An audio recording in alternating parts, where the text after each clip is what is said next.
So the sessions that are designed today, roughly about 50 minutes each with breaks in between and lunch in the middle, will focus on first kind of an overarching vision for Christian initiation, and then break it down according to three aspects of the process: liturgical, catechetical, and pastoral, followed by kind of a sum of sort of where does that take us and sort of where do things sum up.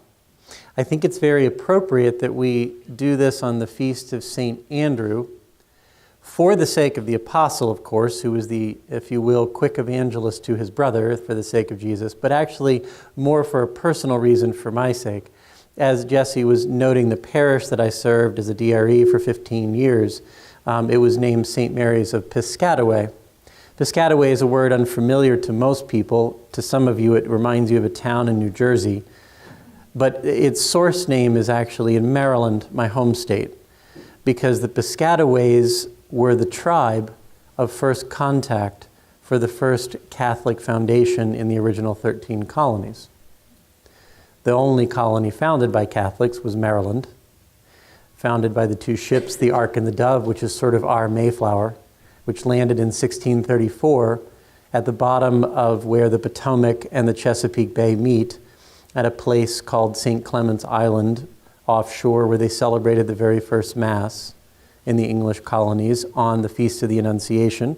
They literally waited offshore for a couple days so that they could land on the Feast of the Annunciation and celebrated on an island about 400 yards offshore of a point of a peninsula of southern Maryland. So the tribe that occupied southern Maryland at the time was called the Piscataways. Right? And so they were the first contact tribe. And I mentioned that the day is a very appropriate day feast-wise for St. Andrew, because the priest in charge of the mission, one of two priests on the ship, was Andrew, Father Andrew White.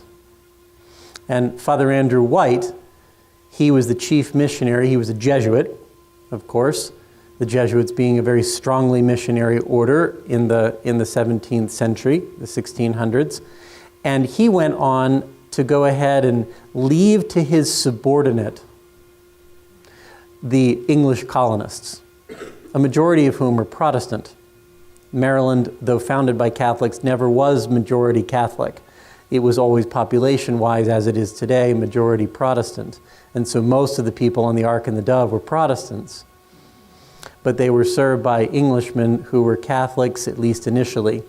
So his assistant he left down with the colonists in the little area that the Indians graciously gave them, which became known as St. Mary's City, appropriately enough, and was the first capital of the colony of Maryland.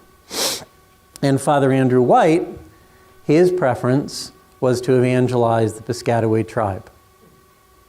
And so he spent the 6 years that he was able to be on the mission field before being taken back by Puritan attackers of the colony 6 years later in chains to England.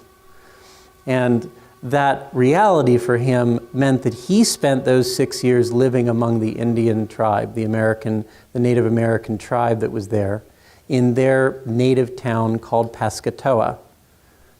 And the chief there, all of these things are findable in the first-hand accounts, which I've had the privilege of laying my gloved hands upon in the archives of Georgetown University, the Jesuit archives, where Father Andrew White's original journal in Latin exists. As you well know, Jesuit missionaries sent back reports to Rome regularly. They called them relations. So they're referred to as the Jesuit relations from various missionary places.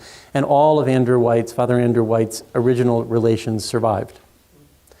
And so in first-hand account, we have the story of the very first evangelization work by the Catholic Church in the original 13 colonies.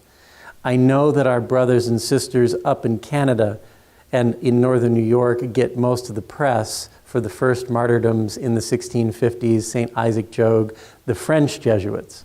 But the English Jesuits, less pressed because there was no opposition.